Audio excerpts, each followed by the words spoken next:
আল্লাহর নবী জনাবে মুহাম্মদ রাসূলুল্লাহ সাল্লাল্লাহু আলাইহি সাল্লাম একদিন এরকম একটা মজলিস সাহাবাদের সামনে আল্লাহর নবী একদিন বসে আছেন। আল্লাহর নবীজি হঠাৎ করে ডান হাতটা এরকম উঁচু করলেন, সাহাবীদেরকে ডাকতে বলেন, আমার সাহাবীরা, আমাদের এই প্যান্ডেলের ভিতরে, আমাদের এই মজলিসের ভিতরে এই মুহূর্তে এমন একটা মানুষ প্রবেশ করবে, ওই মানুষটা সাধারণ কোনো মানুষ না, মানুষটা আল্লাহর জান্নাতি। চিৎকার করে বলুন সুবহানাল্লাহ। হাদিসটি বর্ণনা করেছেন হযরত আনাস রাদিয়াল্লাহু তাআলা আনহু। নবীজি বলেন, আমার সাহাবীরা, আমাদের এই মজলিসের ভিতরে যে লোকটা এখন প্রবেশ করবে তোমরা তার চেহারা দেখে রাখবা, সাধারণ কোনো মানুষ নয়, লোকটা আল্লাহর জান্নাতি।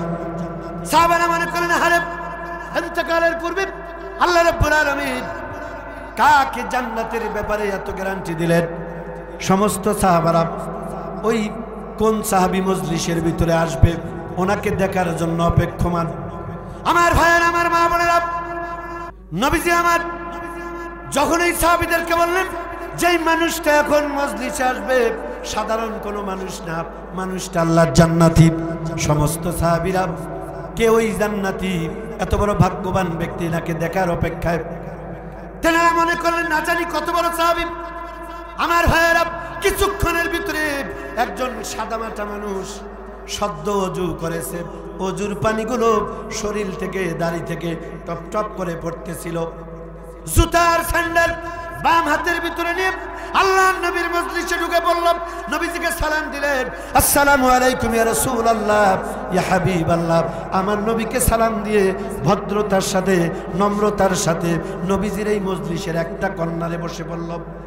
সাহাবারা আশ্চর্য হয়ে গেল, একজন সাদামাটা মানুষ, মজলিসটা ভেঙে গেল।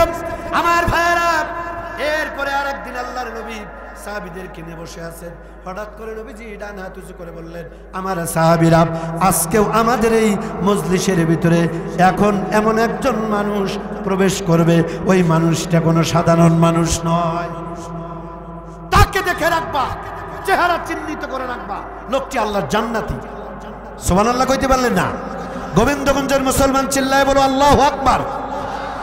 আল্লাহর নবী তৃতীয় দিন বলেন, আজকে যে লোকটি এখন আসবে সেটি আল্লাহর জান্নাতি মানুষ। সাহাবারা মনে করলো কোন সাহাবী আসবে, কিন্তু আজীব ব্যাপার, প্রথম দিন যাকে দেখেছেন ওই মানুষটাই দ্বিতীয় দিন সদ্য অজু করে, অজুর পানি এখনো শরীর থেকে টপ টপ করে পড়তেছিল। জুতা স্যান্ডেল বাম হাতে নিয়ে আল্লাহর নবীজির মজলিসের ভিতরে ঢুকলেন, নবীজিকে সালাম করে ভদ্রতার সাথে আস্তে করে একটা জায়গায় বসে গেল। কয়দিন হলো? তৃতীয় দিন আল্লাহর নবী সাহাবীদের সামনে কথা বলতেছিলেন, কোরআন কারীম থেকে আলোচনা করতেছিলেন। হঠাৎ করে নবীজি তৃতীয় দিন ডান হাতটা উঁচু করলেন, ডাক দিয়ে বলেন, আমার সাহাবীরা, আজ ওই মজলিসের ভিতরে এমন একজন মানুষ প্রবেশ করবে, ওই মানুষটা কোনো সাধারণ মানুষ নয়, মানুষটা আল্লাহর জান্নাতি। চিৎকার করে বলুন সুবহানাল্লাহ। সমস্ত সাহাবীরা ওই জান্নাতি মানুষকে দেখার জন্য অপেক্ষমান।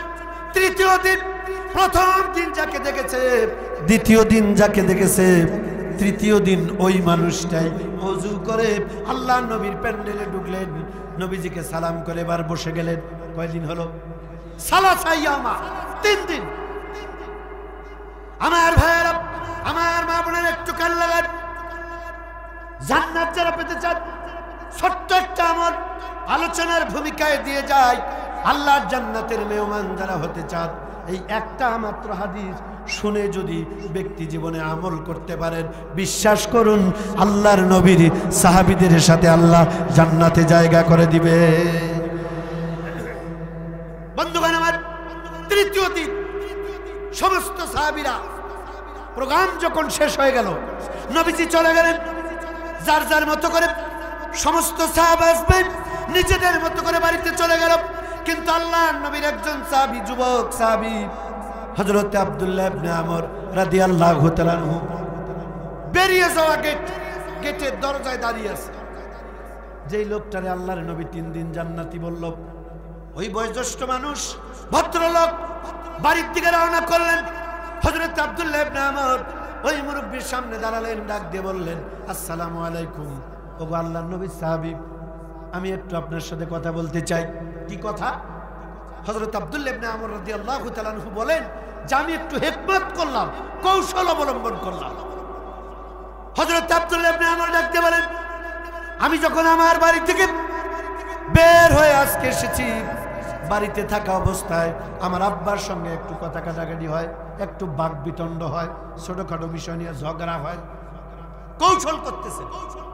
নবীজি যারা 3 দিন জান্নাতি বললেন, হযরত আব্দুল্লাহ ডাকতে বলেন, আল্লাহর নবী সাহাবী, বাড়ি থেকে যখন বেরিয়ে আসি আব্বার সঙ্গে আমার একটু বাকবিতণ্ড হয়, কথা কাটাকাটি হওয়ার কারণে আমার মনটা বড় খারাপ হয়। তখনই আমি সিদ্ধান্ত নিয়েছি কমপক্ষে 3 দিন আমি বাড়িতে আসবো না।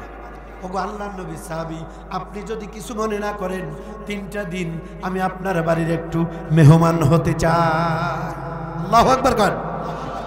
3 দিন আমি একটু আপনার বাড়িতে থাকতে চাই। ওই যে আপনার সাথে একটু ঝগড়া হয়েছে।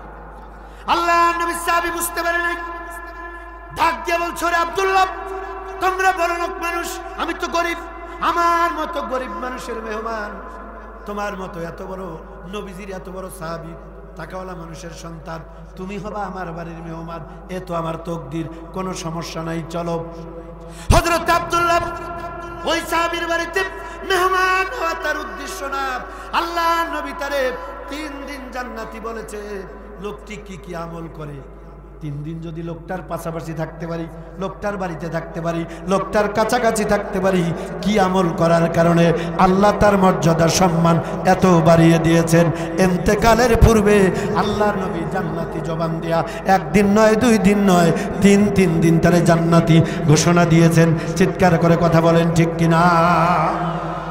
হযরত আব্দুল্লাহর উদ্দেশ্য কি আমল করে লোকটা, আল্লাহর নবী সাহাবী কি কি আমল করে, এইটা আমি 3 দিন তার কাছাকাছি থাকলে অন্তত কিছুটা ধরতে পারবো। হযরত আব্দুল্লাহর টার্গেট, আমি এগুলো দেখার পরে ওই আমলগুলো করে আমিও যেন আল্লাহর জান্নাতের মেহমান হতে পারি। ও মুসলমান ভাইরা, গোবিন্দগঞ্জের মুসলমানেরা, সম্মানিত মা বোনেরা, একটু কান লাগান। হযরত আব্দুল্লাহ বলেন, আমি যখন তার বাড়ির মেহমান হতে চাইলাম, অনায়াসেই আমাকে নিয়ে গেল। প্রথম দিন আমি তেনার বাড়ির মেহমান হলাম।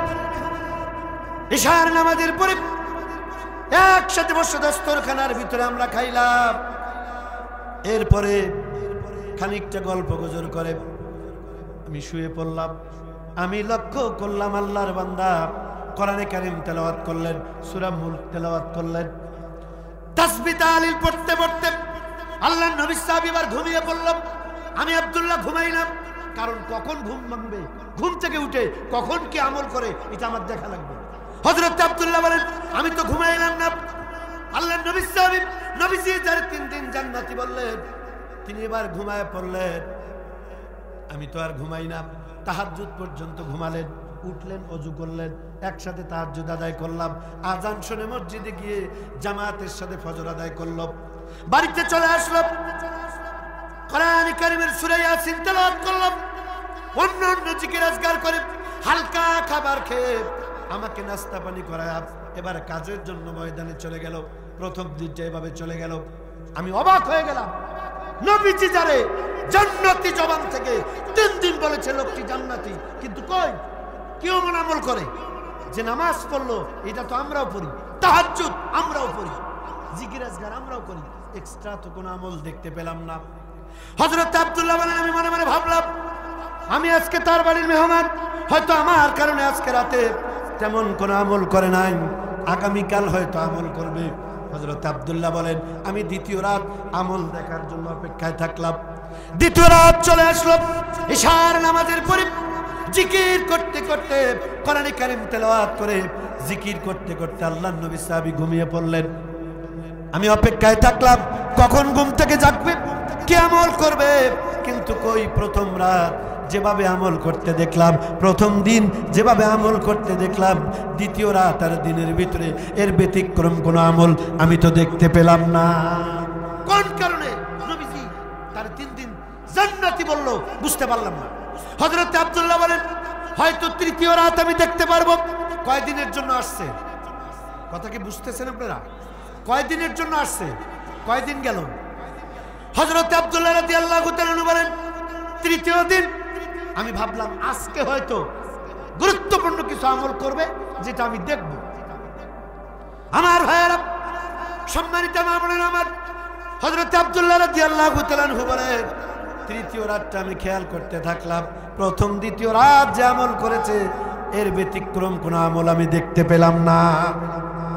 3 রাত চলে গেল, ফজরের নামাজের পরে, ফজর পরে সেই সালাম দিলাম, আসসালামু আলাইকুম। ওগো আল্লাহর নবী সাহাবী, ওগো আল্লাহর নবী সাহাবী, প্রথমে আমি আল্লাহর কাছে মাপ চাই, এরপরে আমি আপনার কাছে মাপ চাই।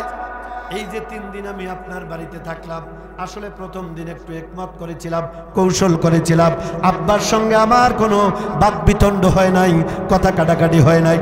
আল্লাহর নবী জান্নাতি জবানে আপনাকে একদিন নয়, 2 দিন নয়, 3 দিন আল্লাহ জান্নাতি বলার কারণে আমার অন্তরে বড় হিংসা হয়, আমার বড় জানতে ইচ্ছে হয় আপনি কি আমল করার কারণে আল্লাহ রাব্বুল আলামিন আপনার সম্মান আর ইজ্জতকে জমিন থেকে আকাশ পর্যন্ত বাড়ায় দিয়েছেন। আল্লাহর নবী জান্নাতি জবানে আপনাকে 3 দিন আল্লাহ জান্নাতি বলেছেন, আমার অন্তরে বড় হিংসা হয়। এই জন্য একটু কৌশল করে 3টা দিন 3 রাত আপনার বাড়িতে থাকলাম, আপনার কাছে থাকলাম, কিন্তু কই যে আমল আপনাকে করতে দেখলাম এর থেকে বেশি আমল অনেক সাহাবীরা, আল্লাহর নবী অনেক বয়োজ্যেষ্ঠ সাহাবী, তারা এর থেকে বেশি আমল করে। আল্লাহু আকবার করবেন না? কিন্তু নবীজি আপনাকে 3 দিন কেন জান্নাতি বলল বুঝতে পারলাম না।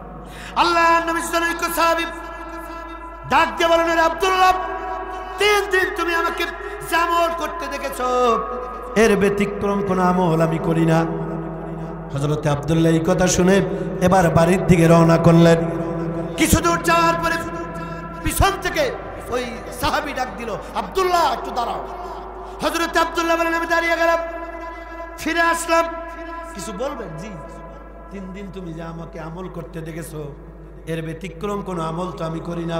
আল্লাহর নবী আমারে কোন কারণে আল্লাহর জান্নাতি বলেছে আমি জানি না, কিন্তু আরে আব্দুল্লাহ, আমার কিছু গোপন আমল আছে, গোপনে কিছু আমল করি যা তোমাকে বলি নাই, আর তুমি দেখো নাই, জানো না। আল্লাহু আকবার বলে, আব্দুল্লাহ, আমি গোপনে কিছু আমল করি। আল্লাহর নবী সাহাবী হযরত আব্দুল্লাহ ইবনে আমর রাদিয়াল্লাহু তাআলা আনহু ডাক দিয়ে বলেন, ওগো আল্লাহর নবী সাহাবী, দয়া করে মেহেরবানি করে কি কি আমল আপনি গোপনে করেন একটু যদি আমারে বলেন। 3টা দিন আর রাত আপনার কাছাকাছি থাকলাম আপনার আমল দেখবার জন্য, দয়া করে মায়া করে আমারে যদি একটু গোপন আমল বলতেন। আল্লাহর নবী সাহাবী ডাকতে বলেন, ওরে আব্দুল্লাহ, যে গোপন আমল আমি করি, 1 নাম্বার, শুনে রাখো মুসলমান, জান্নাত যারা পেতে চাও, ও মা বোনেরা, জান্নাতের মেহমান যারা হতে চান, 1 নাম্বার আমল সাহাবী বলেছেন, ওরে আব্দুল্লাহ, আমি 1 নাম্বার গোপন আমল করি, আমার জীবনে আমি কোনো মানুষের সাথে হিংসা করি না। কি করি না? আওয়াজ করে বলেন, কি করি না? আজকে আমাদের কলিজা হিংসা দিয়ে ভরা, শেয়ারের জন্য হিংসা, রাজনীতির জন্য হিংসা, অর্থের জন্য হিংসা, শিক্ষার জন্য হিংসা, স্বাস্থ্যের জন্য হিংসা। চিল্লায় কথা বলুন, কথা ঠিক কিনা? হিংসাত্মক মনোভাব কুরবান করতে পারবে না যারা, আল্লাহর জান্নাত লা ইয়াদখুলুল জান্নাত, আল্লাহর জান্নাতে যেতে পারবে না তারা। কথা বলেন না কেন? কথা বলেন।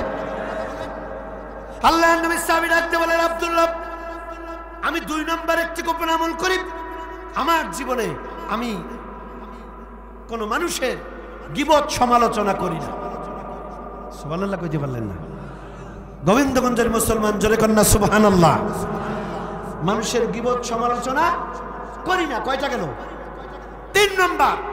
ওরে আব্দুল্লাহ, আমি আরেকটি গোপন আমল করি, সেটি হলো আমি আমার জীবনে প্রত্যেক রাত যখন ঘুমাতে যাই, ঘুমানোর আগে 24 ঘন্টার ভিতরে কোনো মানুষ যদি আমার সাথে অন্যায় করে, আমারে যদি গালিগালাজ করে, আমারে যদি কষ্ট দেয়, আমি ঘুমানোর আগে ওই মানুষটাকে মুসলমান হয়ে মুসলমান ভাই হওয়ার কারণে আমি আমার মন থেকে সবগুলারে মাফ করে দিয়ে এরপরে ঘুমিয়ে যাই। চিল্লায় বলো আল্লাহু আকবার।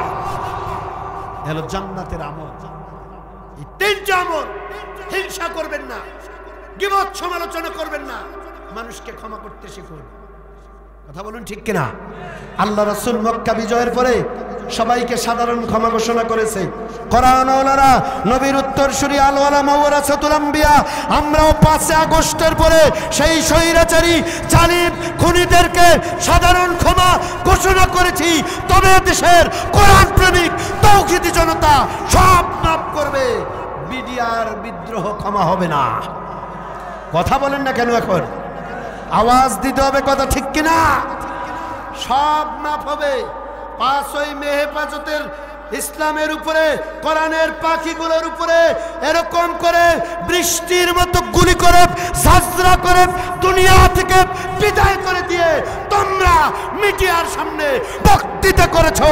মাদ্রাসার ছাত্ররা নাকি পাঞ্জাবিতে রং মেখে রাস্তায় শুয়েছিল। সব মাফ হবে, সাধারণ ক্ষমা ঘোষণা হবে।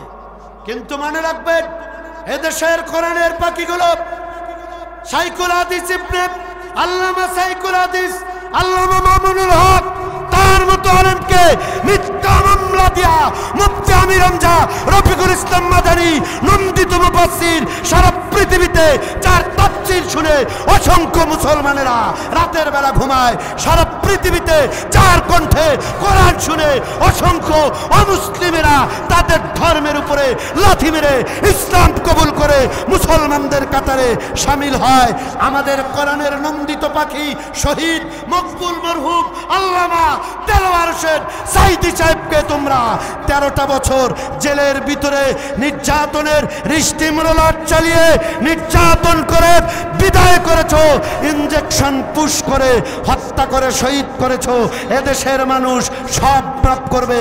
আল্লামা সাইদি হত্যার বিচার না হওয়া পর্যন্ত কোরআন ওয়ালারা মাফ করবে না।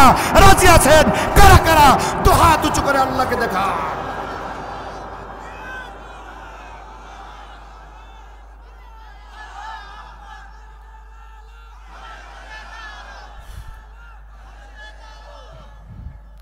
ব্যাটারি ড্যাম, ব্যাটারি ড্যাম, যুবকদের ব্যাটারি চলে না। সম্মানিত ভাইরা, আসুন আমি আপনাদের সামনে কোরআন আল কারীমের ছোট্ট একটি সূরার ছোট্ট একটি আয়াত তেলাওয়াত করেছি।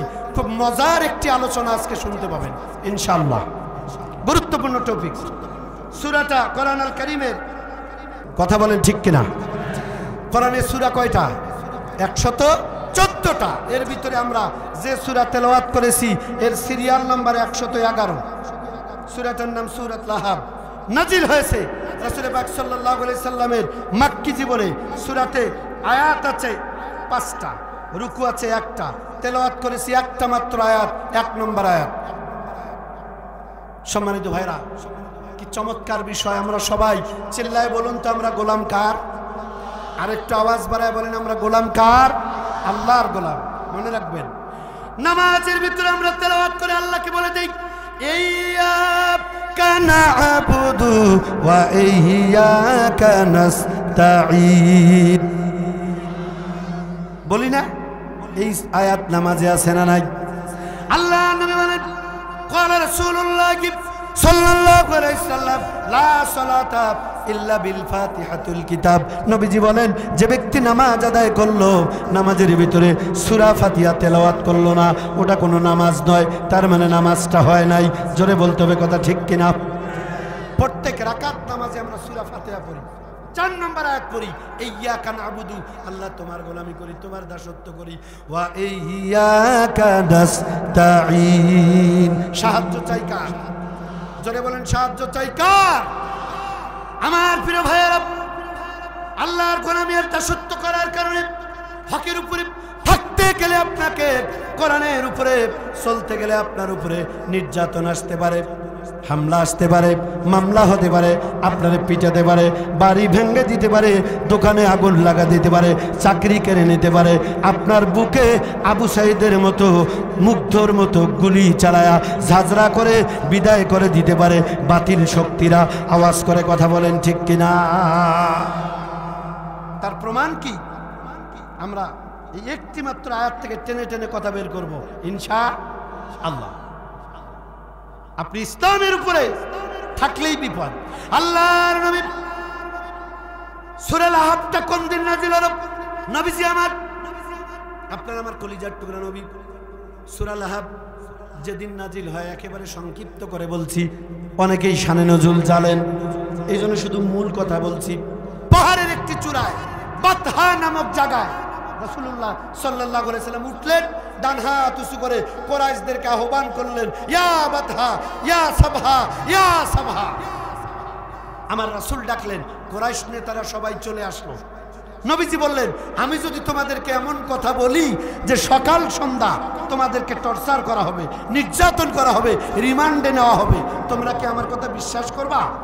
কুরাইশরা বলল, অবশ্যই বিশ্বাস করব, কারণ আপনি আল আমিন, সত্যবাদী, আপনি সব থেকে সত্য কথা বলেন। সুবহানাল্লাহ বলেন। যদিও ঈমান আনে নাই, কিন্তু নবীজিকে সত্যবাদী তখন মানে। খুব মনোযোগ। নবীজি তখন বললেন, দেখো, আনা খতামান নবিয়্যিন, আমি শেষ নবী, আমার পরে কোনো নবী আসবে না, তোমরা আমারে নবী মেনে নাও, কালেমা পরে মুসলমান হয়ে যাও।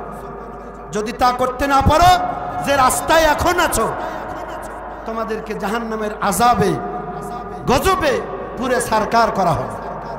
যখনই এই কথা বলছে, রাসূলুল্লাহর চাচা, কি নাম, আবু লাহাব, আবু লাহাব এসে বলো, ভাতিজা, তুমি কি এই কথা বলার জন্য আমাদেরকে ডেকে এখানে আমাদের মূল্যবান সময় নষ্ট করতেছো? বলেই বলছে, লানাতুল্লাহ, আল্লাহর গজব পড়বে তোমার উপর। চিন্তা করো, নবীকে অভিশাপ দিচ্ছে আবু লাহাব যে আল্লাহর গজব পড়বে তোমার উপরে। নাউজুবিল্লাহ কবেন না। কলেজের টুকরা মুসলমান ভাইয়ের একটু কান লাগান। আবু লাহাব আমার নবীর সামনে রাগ করে নবীজিকে পাথর মেরে দিলেন। সংক্ষিপ্ত কথা, আল্লাহ পাক গোসা হয়ে গেল নবীজিকে গালিগালাজ করার কারণে, অকট্ট ভাষায় গালিগালাজ করার কারণে নবীজি আমার মনটা খারাপ হয়ে গেল। আল্লাহ পাক দেরি করলেন না, জিবরাইলকে ডাক দিয়ে বলল, ও জিবরাইল, দৌড়াও, আমার নবীর কানে কানে মেসেজ দিয়ে দাও। কি মেসেজ? আল্লাহ রাব্বুল আলামিন কোরআনে কারীম নাযিল করে জানিয়ে দিলেন, তাব্বাত ইয়াদা আবি লাহাবি ওয়া তাব। জোরে বলা লাগবে আল্লাহু আকবার। হে নবী, মন খারাপ করবেন না, ধৈর্য ধরেন। এখন কিন্তু খুব শক্ত কথা বলবো, মিলায় নেবেন কিন্তু আপনারা। নবীজিকে একটা পাথর মেরেছে, রক্তাক্ত হলেন, অপমানজনক গালিগালাজ করা হলো। আবু লাহাব বলেছে, ও কুরাইশের লোকেরা, আমার এই ভাতিজার কথা তোমরা শোনো না, সে প্রতারক, জাদুকর, গণক। নাউজুবিল্লাহ করবেন না। অপমানজনক গালিগালাজ করেছে। বিগত 15-16 বছরে মিলায় দেখেন, চোর ডাকাত সন্ত্রাস খুনি হাইজাকার নিয়ে কোনো মাথা ব্যথা নাই। এদেশের যারা সত্যি কোরআনের হক কথা বলেছে, কোরআনের প্রতি ছিল, কোরআনের সমাজ প্রতিষ্ঠার আন্দোলন যারা করে, জালিমেরা অকথ্য ভাষায় চান্স পাইলেই তাদের গালিগালাজ করত। আরো আওয়াজ দিতে হবে, অনেক যুবক কথাই বলে না, কথা ঠিক কিনা? কিন্তু আমরা প্রতি উত্তর করি নাই একটা কারণ। কেন? নবীজিকে আবু লাহাব তার লোকজন নিয়ে গালিগালাজ করলো, নবীজি কোনো প্রতি উত্তর করলেন না। মুস্কি হাসি দিয়ে বললেন, চাচা, আমি যা বলছি, আনা খতামান নবিয়্যিন, আমি কিন্তু শেষ নবী, আমার পরে আর কোন নবী আসবে না। ও চাচা, আজকে যদি এই ময়দানে সবাই মিলে কালিমা পড়ে ইসলাম কবুল করে মুসলমান হয়ে যেতে পারেন, আমি বিশ্ব নবী গ্যারান্টি দিচ্ছি, কিয়ামতের ময়দান থেকে আল্লাহর জান্নাতে নিয়ে যাওয়ার। নবীজি একটু রাগ করে নাই, বলছে, চাচা, ইসলাম কবুল করে যদি সবাই এখন মুসলমান হতে পারেন, গ্যারান্টি দিচ্ছি কিয়ামতের ময়দানে আল্লাহর সাথে ঝগড়া করে হলেও আপনাদেরকে জান্নাতে নিয়ে যাব। সবাই বলবেন না সুবহানাল্লাহ? আবু লাহাব কয়, ভাতিজা, তোমার ফান্দে আমি পড়বো না, তুমি তো জাদুকর, প্রতারক। নাউজুবিল্লাহ। আল্লাহ রাব্বুল আলামিন বিশ্বনবী সাল্লাল্লাহু আলাইহি ওয়াসাল্লামকে মেসেজ দিলেন। কি মেসেজ? আল্লাহ পাক বলেন, তাব্বাত ইয়াদা আবি লাহাবি ওয়া তাব। হে নবী, মন খারাপ করবেন না। আবু লাহাবের 2 হাত ধ্বংস হয়ে যাক, ধ্বংস হোক আবু লাহাব। কথাকার, জোরে বলা লাগবে, কথাকার। আবু লাহাবের কয় হাত? জোরে বলেন, কয় হাত? আবু জাহেলের কয় হাত? বিশ্ব নবীর কয় হাত? শেখ হাসিনার কয় হাত? খালেদা জিয়ার কয় হাত? আপনার আমার কয় হাত? আল্লাহকে দেখান এবার কয় হাত? সবাই দেখান কয় হাত? আল্লাহ দেখো তোকে হাত দেখায় না, সবাই আল্লাহকে দেখান আমাদের কয় হাত? আরো জোরে কয় হাত টান টান করেন। আল্লাহ সব তোমার নবীর উম্মত। হায় আল্লাহ, তোমার নবীর উম্মত গোবিন্দগঞ্জের মুসলমানদের এই দুই হাত নবীর পক্ষে, একটা হাতও এখানে আবু লাহাবের পক্ষে নাই। যারা হাত তোলেন নাই শর্ট করছেন, ওগুলা আবু লাহাবের হাত। আমার হাত নবীর হাত। আল্লাহ তুমি কবুল করো আর জোরে করো আমিন। এখন মনে রাখবেন আসল কথা কিন্তু এখন এই যে হাত, শোনো মুসলমান, আল্লাহ দিয়েছে হাত। এই হাত দিয়ে যারাই নবী নাই, আল ওয়ালামা ওয়ারাসাতুল আম্বিয়া, নবীর আত্মীয় স্বজন আলেমরা, নবীজির রেখে যাওয়া কাজ দায়িত্ব পালন করবে আলেমরা। আলেমদের উপরে কলম দিয়ে হোক, কাগজ দিয়ে হোক, মামলা দিয়ে হোক, লাঠি দিয়ে হোক, গিবত করে হোক, গুম করে হোক, গুলি করে হোক, ফাঁসি দিয়ে হোক, ইনজেকশন পুশ করে যারাই আলেমদের উপরে নির্যাতন করে কোরআনের এই আয়াত প্রমাণ করে তারা নবীর উম্মত না, তারা আবু লাহাবের জারজ সন্তান। আওয়াজ করে কথা বলো ঠিক কিনা?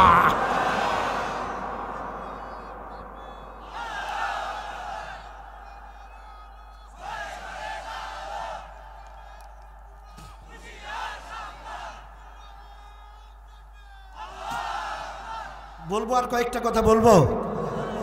এর ভিতরে তো একটা চমৎকার তথ্য আছে এই আয়াতটার ভিতরে, তথ্য, নতুন তথ্য।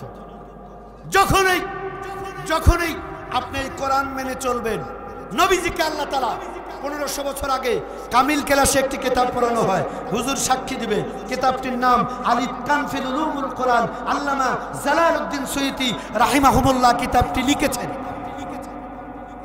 সেখানে একটি মেসেজ আছে। নবীজি, আল্লাহ তাআলা নবীজিকে 1500 বছর আগে মেসেজ দিয়েছে, হে নবী, কিয়ামতের আগ মুহূর্ত পর্যন্ত আপনি নবী থাকবেন না, কিন্তু আপনার আত্মীয় স্বজন আলেমরা থাকবে, আমি আল্লাহর কোরআন থাকবে। আসতে বললেন কেন? চিল্লায় বলুন ঠিক কিনা? আপনি নবীর মতো করে যারাই কোরআনের দাওয়াত দিবে, যারাই কোরআনের পক্ষে থাকবে, আপনি নবী আর সাহাবীদের মতো করে যারাই কোরআনের সমাজ পৃথিবীর মানচিত্রে প্রতিষ্ঠার রাজনীতি করবে, কিয়ামত পর্যন্ত তারা রাষ্ট্র কর্তৃক নির্যাতিত হবে। কথা বুঝে থাকলে এরকম সাউন্ড আসার কথা না। এই কথা নীলফামারীর জলঢাকায় বললে মাটি সহ কাঁপে। ওই কয়েকটা ভাই আমার আছে কলিজার টুকরা, বাকিগুলোর ব্যাটারিটা মোবাইলে খাইছে, মেসেঞ্জারে খাইছে, হোয়াটসঅ্যাপে খাইছে। যুবক যারা বিয়া করো নাই, শক্তি নাই, কই শক্তি দাও মিয়া। এখনই কুলায় না, বাসর ঘরে গেলে তো অন্ধকার দেখবা চোখে। দোয়া করে দিলাম।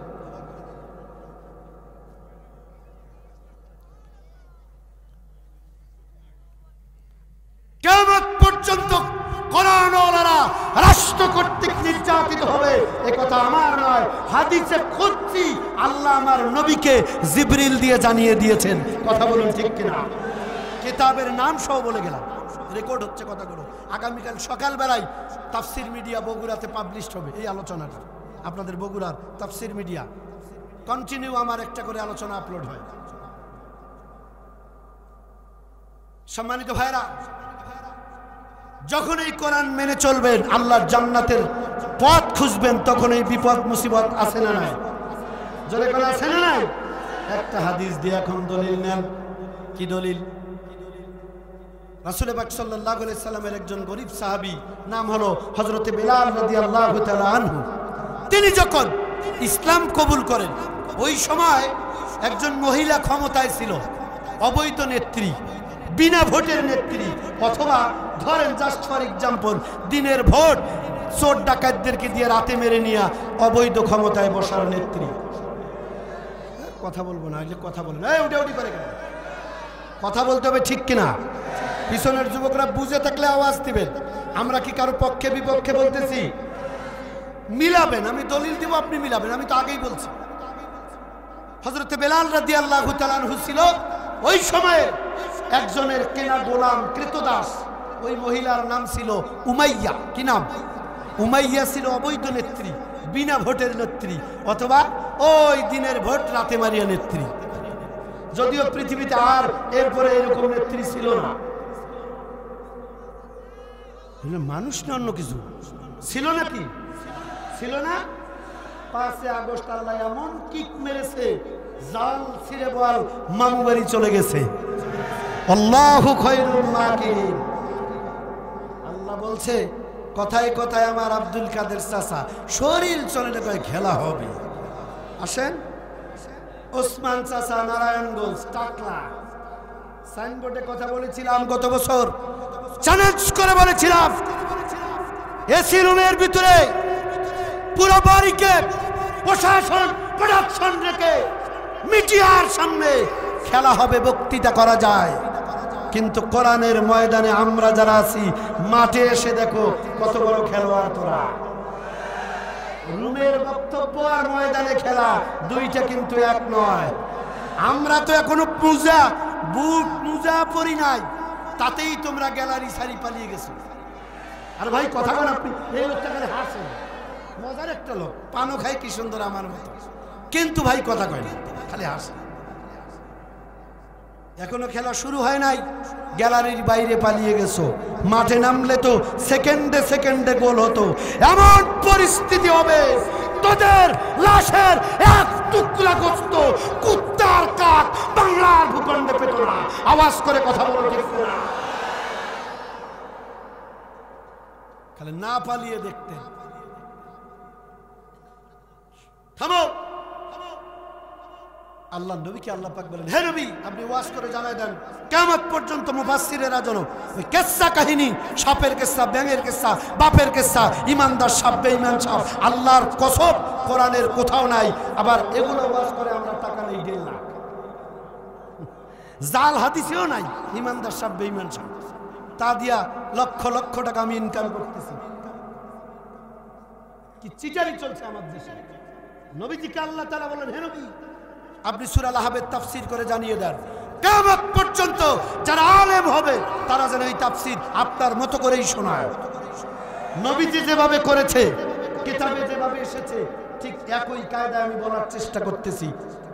শুনবেন তো ইনশাআল্লাহ? হযরত বেলালের কথাই বলছিলাম। কোরআন প্রতিষ্ঠার আন্দোলন করতে গেলে আপনাকে বিপদ মুসিবতে পড়তে হবে। কলিজার টুকরা মুসলমানের একটু কান লাগার। হযরতে বেলাল ছিল ওই সময়ের স্বৈরাচারী নেত্রী, নাম হলো উমাইয়া। উমাইয়ার কেনা গোলাম, কেনা গোলাম, গোপনে ইসলাম কবুল করেছে। উমাইয়া জানে না। গোয়েন্দার লোকেরা, গোয়েন্দা ছিল কিনা, এক বাংলাদেশে গোয়েন্দা ছিল না, এখন আছে না নাই? তো গোয়েন্দার লোকেরা গিয়ে রিপোর্ট করলো ম্যাডামের কাছে। কোন ম্যাডাম? উমাইয়া। ম্যাডাম কিছু টের পান? কয় না তো। কি হয়েছে? কয় ম্যাডাম আমরা যেটা আইডিয়া করতে পারতেছি আপনি তো 40-42-এর আগে ছাড়ার কথা না, কিন্তু মনে হয় অতদিন টিকবেন না। না ওয়াজ হবে না, আওয়াজ নাই, ওয়াজ নাই। I do not like it. আমি কি কবরস্থানে ওয়াজ করতেছি নাকি? আমার এই ওয়াজের লোড কত বোঝে নেই না তো আপনার। এটা আওয়াজ দিয়ে আমাকে উৎসাহ দিলে আল্লাহ আমার জবান দিয়ে কথা বলে, ওয়াজ কি ওইদিকে, ওয়াজ কি ওইদিকে, এদিকে ঘোরো।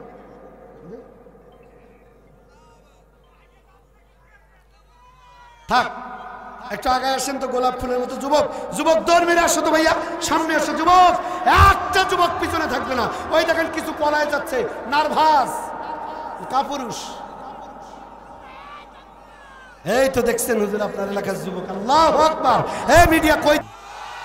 যুবকরা পাগল, কোরআনের পাগল। এগুলো সব করতে মুজাহিদ। লিল্লাহি তাকবীর, মারহাবা, মারহাবা। জি হয়েছে, আলহামদুলিল্লাহ। বসেন, বসেন, বসেন। এ ভাই একটু তাড়াতাড়ি করতে হবে তো ভাই, গভীর রাত হয়েছে। আচ্ছা ওই যে ওনারা যে উঠলো না, ওনারা তো আলাদা পার্টি, বুঝাই যাচ্ছে ওনারা যে এই পার্টির লোক, এটা বুঝাই যায়। কথাগণ ঠিক কিনা? কারণ কোরআন ডাকতেছে সামনে আসো, ওরা আসে না। আসেন সব সামনে আসেন। একটা জনসে আনে হাজার হাজার লোক বাড়ির দিকে যায়। আমি খেলে আফসোস করি, আহারে কপাল পোড়ারা যাচ্ছিস, যা কালকে টের পাবি যে কেমন ওয়াজ হয়েছে, পরে আফসোস করবি। আহারে কথাগণ ঠিক কিনা? আমার কলিজার টুকরা, আমার এই কয়টা কলিজার টুকরা থাকলেই যথেষ্ট। ইসলাম কায়েমের জন্য 3 কোটি মুসলমানের প্রয়োজন না, 313 জনই ইসলামের ঝান্ডা তুলে দেওয়ার জন্যই যথেষ্ট। জোরে বলো ঠিক কিনা? চলবে ইনশাআল্লাহ। আমার বন্ধুগণ, আমার মা বোনেরা, যে কথা বলছিলাম, উমাইয়ার কথা বলছিলাম, অবৈধ নেত্রী উমাইয়া। গোয়েন্দার লোকের আগে বলছে ম্যাডাম থাকতে বেশি দিন পারবেন না। কেন? চোর ডাকাত সন্ত্রাস হাইজাকার মস্তান তাসারু জুয়ারু মদারু মোসারু পেটলা এগুলো কোনো ব্যাপার না, ব্যাপার হইল যদি থাকতে চান মৌলবি ঠেকান। কথা বলেন ঠিক কিনা? বিগত দিনে মিলাদ গোয়েন্দার লোকেরা দিয়া বঙ্গভবনে বলতো, ম্যাডাম যদি থাকতে চান মামুনুল হক, আমির হামজা, মিজানুর রহমান আজহারি, সাইদি সাহেব, রফিকুল ইসলাম মাদানী, আব্দুর রশিদ সহ যারাই কোরআনের হক কথা বলে আটকান, না হলে থাকা লাগবে না। তাহলে মিলার কত বড় বান্ধবীর কোথায় গিয়া মিল? উমাইয়ার ডাইরেক্ট বান্ধবী। ঠিক কিনা? ঠিক কিনা? ঠিক কিনা? প্রিয় ভাই আমার, গোয়েন্দার লোকেরা কে বলছে, ম্যাডাম আপনার বাড়িতে থাকে, আপনার পরে আপনার খায় বেলাল, অথচ আপনার আর মানে না, ফুটা নৌকা কিছু না, স্লোগান দেয় না। এখন বেলাল ইসলাম কবুল করে এক আল্লাহর প্রতি নবীর প্রতি ঈমান এনে জবানে তেলাওয়াত করে লা ইলাহা ইল্লাল্লাহু মুহাম্মাদুর রাসূলুল্লাহ সাল্লাল্লাহু আলাইহি সাল্লাম। গোয়েন্দার লোকেরা যখনই এই কথা বলছে, ম্যাডামের মেজাজ খারাপ, তাই নাকি? তাড়াতাড়ি তারে গ্রেফতার করো। হযরত বেলালকে অবৈধ নেত্রী উমাইয়ার প্রশাসন গ্রেফতার করল। ঠিক একই কথা আবার আমার বলতে মন চায়, যারাই কোরআনের হক কথা বলতো, যারাই কালেমার উপরে প্রতিষ্ঠা থেকে একটু জীবন চালাতো, উমাইয়ার বান্ধবী সুযোগ পাইলেই কয় দোষ করুক আর না করুক তাড়াতাড়ি মামলা দিয়া গ্রেফতার কর। আমরা দেখেছি কুত্তায় কুত্তায় মারামারি, আর জেল খাটে আমরা মরবি। কথা বুঝেন নাই? কথা বুঝেন নাই? ঠিক কিনা? জি, কথা একবারে খাঁটি, কোনো ভেজাল নাই। আমার কথার ভিতরে পানির মতো পরিষ্কার। মুসলমান ভাইরা আমার, কলিজার টুকরা যুবকেরা, আমার মা বোনেরা, একটা মা বোন যাবেন না। সম্মানিত মা বোনেরা খুব ভালো করে শুনেন। গোয়েন্দা লোকেরা গিয়ে বলছে, না বেলালকে তাড়াতাড়ি আটকা। অর্ডার হয়ে গেল, বেলালকে গ্রেফতার করা হলো। উত্তপ্ত মরুভূমি, গরম বালু। আমার ভাইয়েরা মক্কা মদিনায় যারা গিয়েছিলেন, আল্লাহ রাব্বুল আলামিন এই তো আমাকে গত মাস আমার কলিজার টুকরা, আমার জান্নাতের টুকরা, আমার গর্ভধারিণী জনম দুখুনি দুগ্ধ পানকারী মাকে সাথে নিয়ে আমার রব্বুল আলামিন আমাকে মক্কা মদিনা, খানায় কাবা, রিয়াজুল জান্নাহ আল্লাহ রাব্বুল আলামিন সফর করে বাংলাদেশে শব্দ এনেছেন। অক্টোবর মাসের 3 তারিখে আমি বাংলাদেশে ল্যান্ড করে প্রোগ্রাম শুরু করেছি। আমি দেখেছি খানায় কাবার পাশে, হুজুর খালি মোবাইল টিপেই বেড়া, বেদি দিতাম কিন্তু জামাই বানাবো না, সেই যোগ্যতা নাই। জামাই শ্বশুরের পাশে বলে মোবাইল সাইলেন্ট করে রাখেন। আপনি গিয়েছেন কবুতর চত্বরের পাশে ইব্রাহিম খলিল মিসফালা রোড পাশে আমার বাসাটা ছিল, হোটেল। বিশ্বাস করুন, ওখানকার জমিনের তাপ এত বেশি, আপনার আমার মতো যুবক জুতা স্যান্ডেল ছাড়া রাস্তার উপরে আপনি 10 সেকেন্ড থাকতে পারবেন না। থাকলেই আপনার পায়ের চামড়া উঠে গিয়ে গোশত বেরিয়ে আসবে, এত তাপ। কলেজের টুকরা মুসলমান ভাইয়ের এখন একটু মিলান। হযরত বেলালকে তারা গ্রেফতার করল। ওই মরুভূমিতে ফুটন্ত বালু, রোদের তাপে গরম বালুর উপরে হযরত বেলালকে চিৎ করে শোয়ায় দিল। গলার ভিতরে রশি লাগায়া হযরত বেলালকে ছেঁচড়ায় নিয়ে গেল। হযরত বেলাল ওই গরম বালুতে তার পিঠের চামড়াগুলো ঝলসে গেল, টপ টপ করে রক্ত পড়তেছে। গলায় রশি লাগায়া ছেঁচড়ায় নিয়ে গেল। ধুধু মরুভূমি নিয়ে গিয়ে দুই দিকে পাহাড়, মাঝখানে বেলালকে শোয়ায় রেখে উমাইয়া অবৈধ নেত্রীর প্রশাসনেরা হযরত বেলালের বুকের উপরে ধারালো ওই গরম বড় বড় পাথরগুলো তুলে দিল। ডাক দিয়ে বলল, ওরে বেলাল, এখনো সময় আছে, আল্লাহর প্রতি নবীর প্রতি ঈমান ছেড়ে দাও, ইসলাম প্রতিষ্ঠার আন্দোলনের কথা বাদ দাও। উমাইয়া অবৈধ হোক, চুরি করে ভোট করে হোক, যেমন করে হোক, ক্ষমতায় যখন আছে তারে তুমি মেনে নাও। তোমার চিকিৎসা দেশে না হলে ইংল্যান্ডে হবে, থাইল্যান্ডে হবে, আমেরিকায় হবে, বাইরের দেশে করা হবে। যত বড় বাড়ি লাগে বাড়ি দেওয়া হবে, দামি গাড়ি দেওয়া হবে, যা চাইবা তাই পাইবা। বেলাল কুপ্রস্তাব দিচ্ছে রে বেলাল, এখনো সময় আছে, ঈমান ছেড়ে দাও। হযরত বেলাল বললেন, আমি আমার আল্লাহর প্রতি, আমার নবীর প্রতি ইসলাম কবুল করে ঈমান এনে যে মজা পেয়েছি, ওই ঈমান এনে মজা পেয়ে আমি ওই কালেমার জন্য যদি জীবনটা দিতে পারি, এর ভিতরে কত মজা সেটা তোমরা বুঝবা না। আমি বেলাল জবাব দিতে পারি, ঈমান দিতে পারি, কথা বলেন পারি। সেই তো আবু সাইদ দেখাই দিল আমাদেরকে, বুলেটের সামনে বুক পেতে দিল, অন্যায়ের বিরুদ্ধে, হকের পক্ষে বাতিলের বিরুদ্ধে বুক পেতে দিয়ে বুলেট বুকে পেতে নিল, তবুও বাতিলের কাছে মাথা নত করে নাই। আর জোরে বলেন ঠিক কিনা? আবু সাইদের রক্ত আজকে যুবকদের শরীরে শুধু না, আগামী 200 বছর বাংলাদেশের কোরআন প্রেমিক নবীর উম্মতেরা, মুসলমানেরা সব ভুলবে মুগ্ধ আবু সাইদকে। এদেশের মানুষ ভুলবে না, ভুলবে না, ভুলবে না। জোরে বলুন ঠিক কিনা? তারা যা দিয়েছে আমাদেরকে। আমার মা বোনেরা, হযরত বেলালের পুকুরে পুরে বড় বড় পাথর, পিঠ দিয়ে টপ টপ করে রক্তগুলো পড়তেছে, গলায় রশি লাগানো। কুপ্রস্তাব দেওয়া হলো রে বেলাল, বাড়ি লাগলে দেওয়া হবে, যত দামি গাড়ি চাও তোমাকে দেওয়া হবে, যা চাইবা চাওয়ার আগে পেয়ে যাবা, শুধু ঈমানটা ছেড়ে দাও। হযরত বেলাল কি ঈমান ছাড়ছে? বলেছে জীবন দিতে প্রস্তুত, ঈমান দিতে পারি। বেলালের উত্তর শুনে আমরা দেখেছি যুবকদের আইডল আমাদের কলিজার টুকরা দেলোয়ার ভাই ডক্টর মাসুদ ভাই, কি পরিমাণ নির্যাতন তোমরা তাদের করেছো। জেলখানায় হাজিরা দিতে এসেছে, কখনো দেখেছি হুইল চেয়ারে, কখনো পুলিশের কোলের উপরে। যুবক দেখো নাই? কথা কি বুঝেছেন আপনারা কার কথা বলছি? দেলোয়ার ভাই, আল্লামা সাইদি সাহেবের কথা বলছি না, যুবকদের আইডল, ছাত্র শিবিরের কেন্দ্রীয় সভাপতি ছিলেন মাসুদ ভাই। আমি দেলোয়ার ভাইয়ের হাতে সদস্য শপথ নেওয়া মান, মনে করেন না যে বাতাসে ভেসে আসছে, ওরকম 2, 4, 5 হাজার বাতিলকে আমরা পরোয়া করি না। আল্লাহর জান্নাতের জন্য, নবীকে পাওয়ার আশায়, কবরে শান্তির জন্য আমরা আমাদের বাড়ি, স্ত্রী, সন্তান, ব্যবসা, চাকরি, রাজনীতির উপরে লাথি মেরে দিতে পারি। ইসলাম কোরআন এক তুল পরিমাণ এর থেকে সরে যায় নাই, মৃত্যু পর্যন্ত যাব না। কারা কারা দুহাত তুলে স্লোগান দিয়ে আল্লাহকে দেখায় দাও।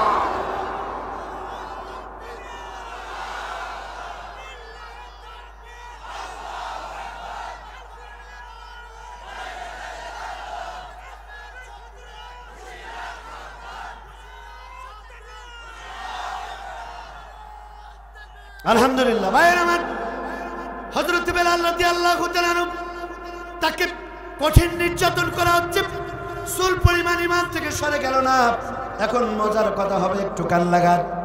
গোয়েন্দার লোকের আশ্চর্য হয়ে গেল, এত নির্যাতন করলাম, এত এত অফার করলাম, কিন্তু ঈমান থেকে সরাতে পারলাম না। আল্লামা সাইদি সাহেবের ছেলে মাসুদ সাইদি সাহেব, তেনার সাথে আমার কথা হয়েছে। এই তো আমাদের যে ইঞ্জিনিয়ারিং ইনস্টিটিউট হলের ভিতরে আমরা প্রোগ্রামটা করেছি, সারা বাংলাদেশের আমাদের মতো 4,500 বক্তা আমরা উপস্থিত ছিলাম। আমাদের ওই প্রোগ্রামের head of the department leader ছিলেন বাংলাদেশের মুসলমানদের একান্ত ঠিকানা, আস্থাভাজন ঠিকানা, রাহবার ডক্টর মাসুদুর রহমান। তিনি ওখানকার চিফ গেস্ট ছিলেন। সেখানে আমার সাইদি সাহেব হুজুরের ছেলের সাথে দেখা কথা, তিনি বলেছেন যে মাওলানা আব্দুর রশিদ, আপনার একটি বেলালের ওয়াজ ভাইরাল হয়েছে, আমি শুনেছি। আমার আব্বার কথা মনে পড়েছে। কি কথা? বেলালকে যেভাবে উমাইয়ার প্রশাসন কুপ্রস্তাবগুলো দিয়েছিল, সব থেকে দামি বাড়ি দেওয়া হবে, দামি গাড়ি দেওয়া হবে, এই দেওয়া হবে, সেই দেওয়া হবে। আমার আব্বাকে জেলখানায় এই স্বৈরাচার একই প্রস্তাব দিয়েছিল সাইদি সাহেব, প্রয়োজনে রাষ্ট্রপতি আপনাকে বানাবো, ঢাকার ভিতরে সব থেকে বড় ফ্ল্যাট হবে আপনার।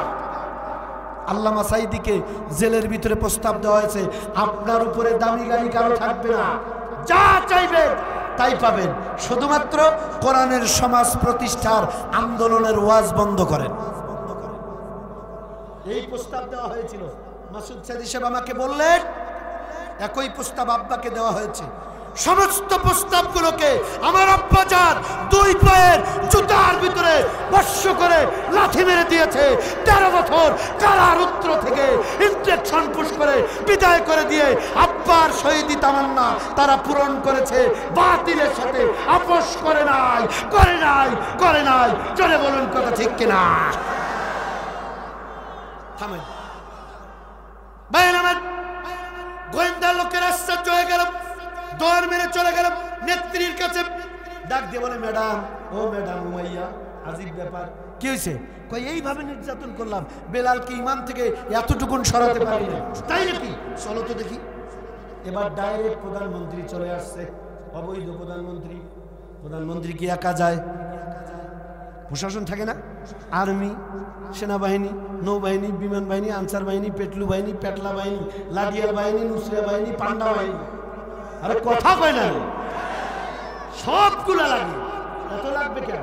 প্রধানমন্ত্রী ছিল হযরত ওমর ইবনুল খাত্তাব রাদিয়াল্লাহু তাআলা আনহু। বাংলাদেশের মতো 56,000 না, পৃথিবীর 228টি রাষ্ট্রের অর্ধেক, কত হয় 114টি রাষ্ট্রের পরিমাণ জায়গার তিনি প্রধানমন্ত্রী ছিলেন হযরত ওমর রাদিয়াল্লাহু তাআলা আনহু।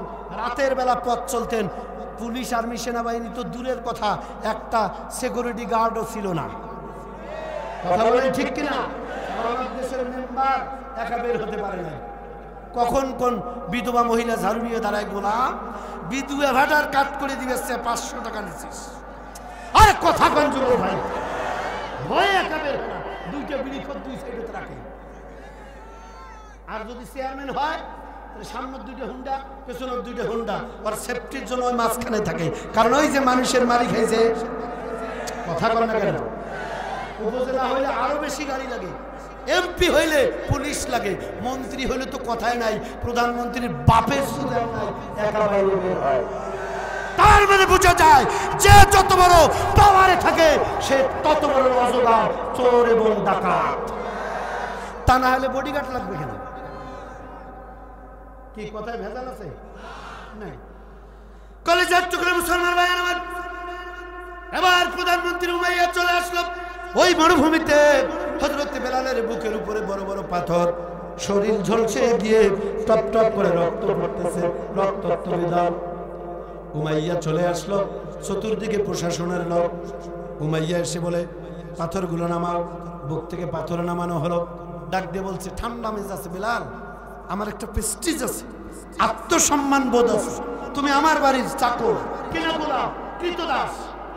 আমার একটা ব্যক্তিত্ব আছে, আমার খাও, আমার পরো, আমার বাড়িতে থাকো। তুমি আমার রাজনীতি না করে রাসূল পাক সাল্লাল্লাহু আলাইহি ওয়াসাল্লামের পিছনে স্লোগান দাও, আল্লাহর নামে স্লোগান দাও। এটা কেমন দেখায়? বেলাল, এখনো সময় আছে, আমি তোমার বাইরের দেশে চিকিৎসা করব, এই করব, সেই করব।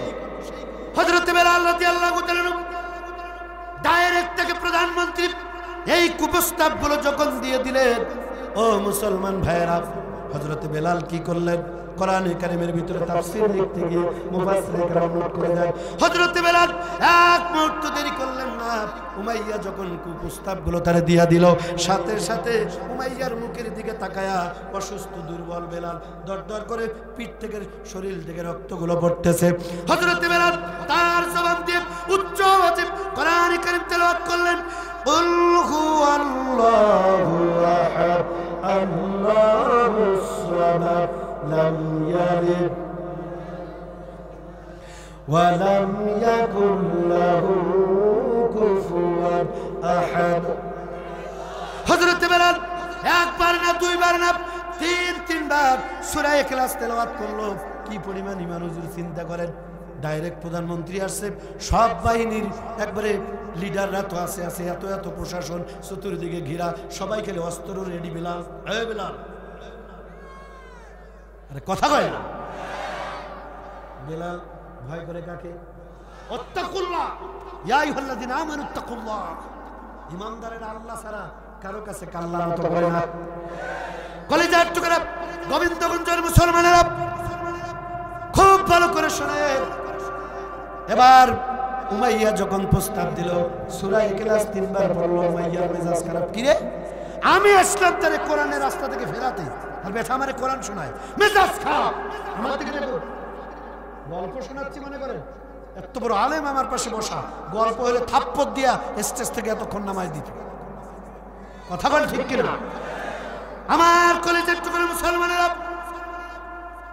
হযরত বেলাল যখন কোরআনে কারিমের সূরা ইখলাস 3 বার তেলাওয়াত করেছে, উমাইয়ার মেজাজটা আরো খারাপ হয়েছে। একটুও দেরি করে নাই, দৌড় মেরে এসে বেলালের বুকের উপরে উঠে বসছে।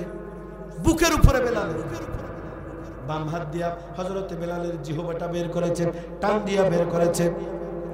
ওই সময়ের সবথেকে বিষাক্ত কাঁটা, যেমন আমাদের বড়র কাঁটা, জাম্বুরার কাঁটা, গোলাপ ফুলের কাঁটা লাগলে, ও মাইকলা ভাই কোন তো ব্যথা আছে না নাই? ভাইজান লাগলে ব্যথা লাগে না? হাদিস শরীফে এসেছে, সহিহ হাদিস কিতাবুল বুখারী, আল্লাহর নবী বলেন ওই সময়ের ভিতরে সবথেকে বিষাক্ত কাঁটা, তার নাম ছিল বাবলা কাঁটা। কি কাঁটা? জোরে বলেন কি কাঁটা? বাবলা কাঁটা। উমাইয়া হযরত বেলালের বুকের উপরে বসা, বাম হাত দিয়ে জবানটা টেনে বের করে ওই সময়ের বিষাক্ত বাবলা কাঁটা। আল্লাহর নবী বলেন ওই বাবলা কাঁটা যদি কোনো মানুষের শরীরে একবার একটুখানি, একদিন একটু লেগে যায়, আল্লাহর নবী বলেন এত যন্ত্রণা, এত ব্যথা, একদিন না, 2 দিন না, কমপক্ষে 70 দিন পর্যন্ত ওই বাবলা কাঁটা লাগার যন্ত্রণা ওই মানুষটার কলিজায় থাকে। কমপক্ষে কয় দিন? জোরে কোন কয় দিন? কমপক্ষে 70 দিন। এত যন্ত্রণাদায়ক ব্যথা। কিতাবুল বুখারী, বাবলা কাঁটা। মুসলমান ভাইয়েরা আমার বন্ধুগণ, আমার মা বোনেরা, হযরত বেলালের জিহ্বা টান দিয়ে ধরে ওই বিষাক্ত বাবলা কাঁটা ডান হাত দিয়ে ধরে হযরত বেলালের জবানের উপরে আঘাত করতেছিল, এরকম করে মারতেছে। হযরত বেলালের জবানটা উপর হয়ে গেল, ফিনকি মেরে রক্তগুলো বেরিয়ে আসলো। হযরত বেলাল ব্যথার যন্ত্রণায় ছটফট করতেছে, একদিক দিয়ে পেট দিয়ে টপ টপ করে রক্ত পড়ে। দুর্বল বেলাল, উমাইয়া বুকের উপরে বসা, জবানটা টেপ দিয়ে বের করে বাবলা কাঁটা দিয়ে ফুরফুর করে দিল। আমার ভাইয়েরা, হযরত বেলালের রক্ত দিয়ে সারা শরীর লালে লাল হয়ে গেল, কথা বলতে পারে না। উমাইয়া মুস্কি মুস্কি হাসে আর বলে, বেলাল তোরে বললাম ইসলাম ছেড়ে দে, তুই ওই জবান দিয়ে আল্লাহর কোরআন শোনালি, এখন বাবলা কাঁটা দিয়া তোর জবানটা নষ্ট করে দিলাম, এখন তোর আল্লাহর নামের জিকির করবি কি দিয়া? ঈমান করে বলে, আল্লাহ ওয়ালা করে বলে, ও মুসলমান ভাইরা, হযরত বেলাল চোখ দিয়ে দরদর করে পানি পড়ে, কথা বলতে পারে না। রক্তাক্ত বেলাল, দুর্বল বেলাল জমিনে পড়া। বন্ধুগণ আমার, হযরত বেলাল ডান হাতে 7 আঙ্গুল ইশারা করে আল্লাহকে জাকায় দিয়ে বলে, উমাইয়া ওই যে আমার আল্লাহ, আমার আল্লাহর নবী, আমি আল্লাহর নবীর নাম আমার কলিজার ভিতরে স্বর্ণ অক্ষরে অঙ্কন করে রেখেছি। তুমি হাত কেটে দিতে পারো, চোখ উপরে ফেলতে পারো, কান কেটে দিতে পারো, দেহ থেকে পা দুটো আলাদা করে দেহটার টুকরা টুকরা করতে পারো, এই দেহের ভিতরে প্রাণ থাকবে যতক্ষণ আমার আল্লাহ আর নবীর নাম কলিজায় লেগেছি, এটা মুছে দিতে পারবা না, পারবা না, পারবা না। চিৎকার করে বলেন আল্লাহু আকবার। আমার ভাইয়েরা, হযরত বেলালের এই নির্যাতনের খবর আল্লাহর নবীর কাছে চলে গেল। একজন সাহাবী গিয়ে বলে, ইয়া রাসূলুল্লাহ, আপনি কি বেলালের খবর পেয়েছেন? কয়না আপনার বেলালকে ওই মরুভূমির ভিতরে এইভাবে নির্যাতন করা হচ্ছে। বন্ধুগণ আমার, নবীজি আমার চোখের পানি ছেড়ে দিলেন, ডাক দিয়া সাহাবীদের সামনে একটা অফার ঘোষণা করলো, ও আমার সাহাবীরা, কে আছো তোমরা? তোমাদের ভিতরে একজন আমার কলিজার টুকরা বেলালকে সম্পদের বিনিময়ে কেউ যদি মুক্ত করে আমি নবীর সামনে আনতে পারো, ডান হাত উঁচু করে তোমাদের সামনে অফার করে দিলাম, আমি বিশ্ব নবীর সঙ্গে একই জান্নাতের ভিতরে থাকবা। চিৎকার করে বলুন সুবহানাল্লাহ। আর একটু জোরে বলুন আল্লাহু আকবার। আমার ভাইয়েরা, নবীজি যখন এই অফার করলেন, হযরত আবু বকর সিদ্দিক আকবর রাদিয়াল্লাহু তাআলা আনহু এবার দাঁড়িয়ে গেল, নবীজিকে ডাক দিয়ে বলেন, ইয়া রাসূলুল্লাহ, ওগো নবীজি, আমি যদি বেলালকে মুক্ত করে আনতে পারি, আমি কি অফারটা পেয়ে যাব নাকি? ক্বালা রাসূলুল্লাহ ক্বালা না, নবীজি বললেন অবশ্যই পাবেন। হযরত আবু বকর দৌড় মেরে বাড়িতে চলে গেল, বাড়ির ভিতরে যত স্বর্ণ অলংকার ছিল একটা পটলা করে নিয়ে গেল। উমাইয়ার সামনে স্বর্ণ অলংকারের পটলাটা ঢিল মারলেন, বললেন যে উমাইয়া, অনেক টাকার সম্পদ এখানে আছে, এগুলো তুমি নিয়ে নাও, এগুলোর মালিক এখন তুমি। দয়া করে বিনিময়ে আমার কলিজার টুকরা নবীর কলিজার টুকরা সাহাবী বেলালকে মেরে নাও, একটু আমার দিয়ে দাও। উমাইয়া সম্পদ লোভী মানুষ হযরত বেলালকে আজাদ করে দিল। আল্লাহর নবীর কয়েকজন সাহাবী মিলে হযরত বেলালকে নবীজির সামনে নিয়ে গেল। হযরত বেলালকে দেখে আল্লাহর নবী আর কান্না আটকাতে পারলেন না, হাউমাউ করে কান্না শুরু করলো। নবীজির কান্না দেখে সাহাবারা কাঁদতেছে। আল্লাহর নবী ডাকতে বলেন, ওরে বেলাল, কেঁদো না, ধৈর্য ধারণ করো।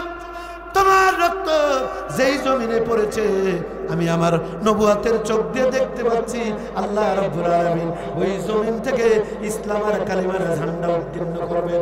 চিৎকার করে বলুন সুবহানাল্লাহ। আর একটু জোরে বলবেন না আল্লাহু আকবার। বেলাল, কেঁদো না, তোমার রক্ত যেই জমিনে তারা ঝরিয়েছে আমার রব্বে কারিম ওই জমিন থেকে ইসলামের পতাকা উত্তীর্ণ করবেন। বেলালের উত্তরসূরিদের রক্ত, বেলালের উত্তরসূরি আল্লামা সাইদি সাহেব, কাদের মোল্লা সাহেব, গোলাম আজম সাহেব সহ ইসলামী আন্দোলন করতে গিয়ে যারা বাতিলের কাছে মাথা নত করে নাই, রক্ত দিয়ে শহীদ হয়েছে, বোঝা যায় তাদের শহীদের রক্ত বৃথা যায় না। শহীদের রক্ত যেই জমিনে পড়েছে ওই জমিনে আল্লাহর ইসলাম আর কালিমা প্রতিষ্ঠিত হবেই হবে। ঠেকানোর ক্ষমতা পৃথিবীর কারো বাপের বেটা বেটির নাই। আওয়াজ করে কথা বলুন ঠিক কিনা। তবে একটি তথ্য দিচ্ছি মুসলমান, সদ্য আমাদের বাংলাদেশে একটি সন্ত্রাসী সংগঠন, জঙ্গি সংগঠন ইসকন, তাদের একটি উদ্দেশ্য, তারা বাংলাদেশের মুসলমান এবং অমুসলিমদের ভিতরে একটি দাঙ্গা হাঙ্গামা সৃষ্টি করার প্ল্যান চালিয়ে যাচ্ছে। কথা বলুন ঠিক কিনা। বাংলাদেশের ইতিহাসে আশ্চর্যের বিষয়, হিন্দু ভাইয়ের আমার, এখানে কোনো হিন্দু ভাই থাকলে অস্বীকার করতে পারবেন না। আপনারা কয়েকদিন আগে দুর্গাপূজা করলেন, আমার দেশের টুপিওয়ালা দাড়িওয়ালা মাদ্রাসার ছাত্ররা সারা রাত জেগে জেগে আপনাদের মন্দির পাহারা দিয়েছে। কথা বলেন না কেন, কথা ঠিক কিনা। আমরা দেখেছি আজান শুনে রাস্তার উপরে জামাতে ফজরের নামাজ মাদ্রাসার ছাত্ররা পড়েছে। কথা বলেন ঠিক কিনা। আমার দেশের মুসলিম ভাইরা তারা এখানে খুব শান্তিতে আছে, কিন্তু এই দাদাবাবুর দেশ নরেন্দ্র মোদীর ভারত থেকে উস্কানিমূলক বক্তব্য দিয়ে এ দেশকে অস্থিতিশীল করে মুসলমান ও মুসলিমদের ভিতরে দাঙ্গা হাঙ্গামা সৃষ্টি করার প্ল্যান চলছে। সুতরাং আপনাকে আমাকে অ্যালার্ট থাকতে হবে। কথা বলুন ঠিক কিনা। আমি ওই দিকে কথা লম্বা করব না। আমাদের প্রাণের একটি দাবি, এই জঙ্গি এবং সন্ত্রাসী সংগঠন ইসকন তার সমস্ত কার্যক্রম তাদের নেতা কর্মীকে জীবনের জন্য ওলি আল্লাহ দেশ শাহজালাল শাহ মখদুম শাহপরানের বাংলাদেশ থেকে তাদেরকে নিষিদ্ধ করতে হবে, বাতিল করতে হবে। নিষিদ্ধ করা হোক, বাতিল করা হোক। চান কারা কারা? আর একবার হাত তুলে আল্লাহকে দেখা। নারায়ে তাকবীর, নারায়ে তাকবীর। আল কোরআনের আলো সংসদে জ্বালো। সম্মানিত ভাইরা, অত্যন্ত দুঃখজনক বিষয়, অত্যন্ত দুঃখজনক বিষয়, এই সন্ত্রাসী সংগঠন ইসকনকে নিয়ে আমার দেশের একজন ইসলামিক স্কলার, আমার দিনী ভাই, প্রিয় ভাই মাওলানা ইয়াহিয়া তাকি, ভালো একজন ইসলামী আলোচক বক্তা, তিনি গত 30 তারিখ মানিকগঞ্জের একটি মাহফিলে ইসকনের বিরুদ্ধে যখন কথা বলতেছিল, ওই এলাকার একজন স্থানীয় নেতা, নাম হলো তাইজউদ্দিন মোল্লা, মোল্লা না টোল্লা, ওর আচরণই বোঝা গেছে। কথা কোন ঠিক কিনা। সে বক্তাকে আটকায় দেয়, প্রটেস্ট করে। এরপরে বক্তা ওয়াজ করে চলে যায়। পরের দিন ওই এলাকার সন্ত্রাসীরা ওই এলাকার ওই মাদ্রাসা, যে মাদ্রাসার উদ্যোগে মাহফিল, সেই মাদ্রাসার একজন মুহতামিম উস্তাদ, এই মোবাইলটা দিন তাড়াতাড়ি, ওই মাদ্রাসার একজন উস্তাদ, তাকে অ্যাটাক করে তারা নরপশুর মতো নির্যাতন করে, তার পুরো শরীরকে পিটায়া রক্তাক্ত করে তাকে হসপিটাল পর্যন্ত পাঠিয়ে দিয়েছে। এই দেখুন ওই ভিডিও, তার চেহারা ছবি আমি আপনাদেরকে দেখাচ্ছি। একজন আলেম মাদ্রাসায় চাকরি করে, আজকে তাকে একজন বক্তা ইসকন নিয়ে কথা বলার কারণে, আপনারা দেখতে পাচ্ছেন, দেখা যায় আপনাদের দেখেন একজন আলেমকে কিভাবে পিটিয়েছে, দেখা যাচ্ছে না, একজন আলেমকে কিভাবে পিটিয়ে রক্তাক্ত করেছে। দেখুন, আপনারা দেখুন এক নজর। সবগুলো সিনারি আমার কাছে আছে, আমি আপনাদেরকে দেখানোর উদ্দেশ্য একটাই, এই ইসকন নামক সন্ত্রাসী জঙ্গি সংগঠন শুধু একা না, এর সাথে আফসোস লীগের মুসলমান নামের নাস্তিক রামার বামেরা ঐক্যবদ্ধ হয়ে আলেমদের উপরে ঝাঁপিয়ে পড়তেছে। ও মুসলমান, সচেতন যদি না হন, আর কত মার খাবো আমরা? কথা বলেন ঠিক কিনা? সুতরাং আমরা এর তীব্র নিন্দা প্রতিবাদ জানাই। যারা এরকম একজন আলেমকে পিটিয়ে রক্তাক্ত করেছে, এরকম একজন আলেমকে রক্তাক্ত করেছে, আমরা প্রশাসনের কাছে, অন্তর্বর্তী সরকারের কাছে আকুল আবেদন করি, ওই জানোয়ারদেরকে অতি অনতি বিলম্বে গ্রেফতার করে উপযুক্ত শাস্তি দিতে হবে। আওয়াজ করে কথা বলুন ঠিক কিনা? আল্লাহ তাআলা কবুল করুন। সম্মানিত ভাইরা, আমার বন্ধুগণ, আমাদেরকে ঐক্য হতে হবে, এক থাকতে হবে। আমি রাদিয়াল্লাহু তাআলা আনহুকে এত নির্যাতন করা হয়েছে, ইমান দিয়েছে? কথা বলেন, ইমান দিয়েছে? আমরা ইমান দিব না, আমরা জান্নাত পেতে চাই। প্রথমে বলেছি, আরেকবার এই ভাই উঠতেছেন কেন, এক্ষুনি মোনাজাত হবে। আমরা তো দারুণ সুযোগ সন্ধানী মানুষ, আমরা জান্নাতের আমলের কথা ভূমিকায় শুনেছি, জান্নাত পেতে চাই না? আর একবার হাত তুলে দেখাই তো, কারা কারা জান্নাত পেতে চাই? আল্লাহ, তুমি দয়া করে আমাদেরকে জান্নাতে একটু জায়গা করে দিও। চিৎকার করে বলেন আমিন। হাত নামান। এবার একটু বলবেন হুজুর সহ, আপনি সহ। একটা প্রশ্ন করব, হুজুর সহ উত্তর দিবেন। বাপ মা অথবা খালি মা মারা গেছে কিংবা বাবা মারা গেছে, এরকম এতিম কারা? হাত তোলেন তো। আল্লাহু আকবার। বাপও নাই, মাও নাই, এতিম কারা? একটু হাত তুলেন। মা বোনেরা আপনারাও হাত তুলবেন।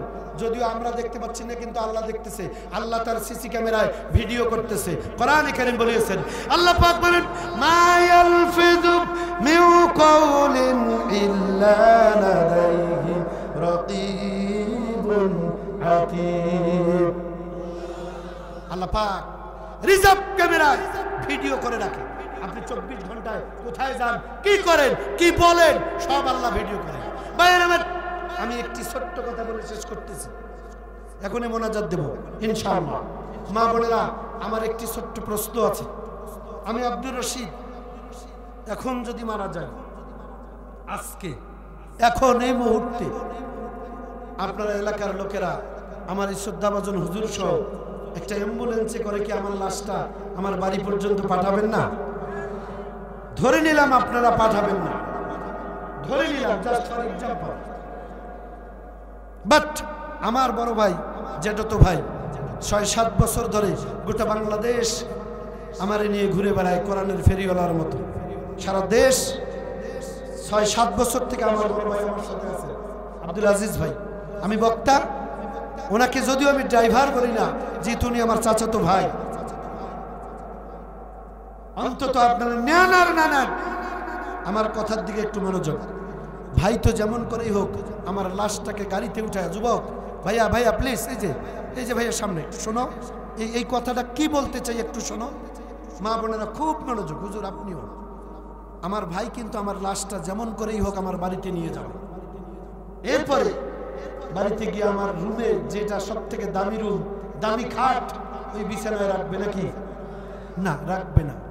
আমাকে বাড়ির বাইরে খুলি, বাড়ির উঠানে একটা বাড়ির সব থেকে পুরানা ভাঙ্গা চৌকি কিংবা খাট পড়ে আছে, এরকম একটা খাট বের করে আমার লাশটাকে সেখানে রাখবে। এই যে আমার জামা কাপড়, বোতাম খোলার টাইম নেবে না, কেসি এনে কেস কেস করে কেটে দিয়ে শরীর থেকে কাপড় খুলে ফেলে বাড়ির একটা সেরা দুর্গন্ধযুক্ত মশারি ওই খাটে লটকাবে, একটা পুরানা চাদর দিয়ে আমাকে ঢেকে রাখবে। আমার আত্মীয় স্বজন, বন্ধু বান্ধব, এলাকাবাসী, হিতাকাঙ্ক্ষী ছুটে আসবে। কেউ এসে বলবে না মাওলানা আব্দুর রশিদ হুজুর কোথায়, এই কথা কেউ বলবে না। আসবে আর বলবে লাশ কোথায়, লাশ কোথায় রাখছেন, লাশটা কোথায়। এরপরে কেউ বা বাঁশ কাটবে, কেউ বা আমার জন্য আপনার জন্য কবর খনন করবে, কেউ বা কাপড় কিনতে যাবে।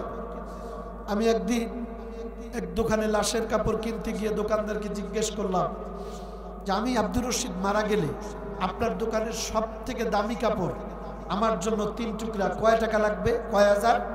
তিনি বললেন কয় হাজার হুজুর, যদি সব থেকে দামি কাপড় দেই তাহলে 2100 থেকে 2200 টাকার মধ্যে হয়ে যাবে। আমি বললাম আপনি বলেন কি, 7-8 হাজার টাকার নিচে জুব্বা পরি না, পায়জামা পরি 1500 টাকা, 1400 টাকা, গড়ি পরি কত দামের, টুপি পরি দামে, সারা জীবনে এই করলাম। আর আমার শেষ বিদায় আমারে আপনি 1700-1800 টাকার কাপড় দিয়ে বিদায় দিবেন। এই কথা আমি যখনই বলেছি দোকানদারও কাঁদে, আমিও কাঁদি। আমার ভাইয়েরা একটু চক্ষু বন্ধ করে চিন্তা করুন। এরপরে এসে বড়ই পাতা পানিতে দিয়ে একটু জাল দিয়ে গোসল করাবে। গোসল শেষ, মসজিদের ইঞ্জিনবিহীন বিমানটা নিয়ে এসে আপনাকে গোসল করা 3-4 টুকরা কাপড় দিয়া চকলেটের মতো পেছাবে।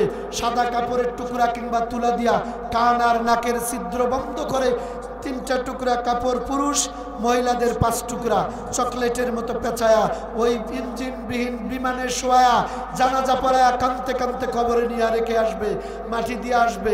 আর কোনোদিন স্ত্রী, সন্তান, বন্ধু বান্ধব কেউ খাবার নিয়ে যাবে না।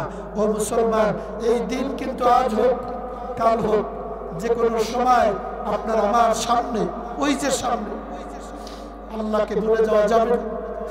আল্লাহর গোলামি দাসত্ব ছেড়ে দিবেন না, অনুরোধ করছি। মুসলমান ভাইরা, মা বোনেরা যারা নামাজ পড়েন না, নামাজ নামাজ নামাজ। ওই অন্ধকার কবর, অন্ধকার অন্ধকার। একটা পিঁপড়ার কবর সইতে পারি না, একটা মশার কবর সইতে পারি না, রোদ সইতে পারি না, ঠান্ডা সইতে পারি না। সেই মানুষ আমরা কবরে কেমনে থাকবো? এই কবরে যাওয়ার আগে আপনাদের ভিতর থেকে অনেকের মা নাই, আব্বা নাই, গভীর রাত মুসাফির, কারখানায় কাবা কতবার এই 2 হাত দিয়ে ধরেছি, 2 ঠোঁট দিয়ে চুমু দিয়েছি। এ ভাই এই উঠবেন মানে এই দুটি, জি শেষ করতেছি, এই 2টা ঠোঁট দিয়ে আল্লাহ পাক আমার 2 দিন হাজওয়ারে আসওয়াদে চুমু দেওয়ার সুযোগ করে দিয়েছিলেন। আমি এই ঠোঁট দিয়ে আপনাদের জন্য দোয়া করব। হাত 2টা ভিক্ষুকের মতো আমার আল্লাহর কাছে তুলে ধরবো। একটুখানি 2টা মিনিট অনুরোধ করছি। কোন এতিম আছে, এর আগেও দিয়েছে, দ্বিতীয় বক্তার হাতে দিয়েছেন আমি মুসাফির। 10টা মানুষ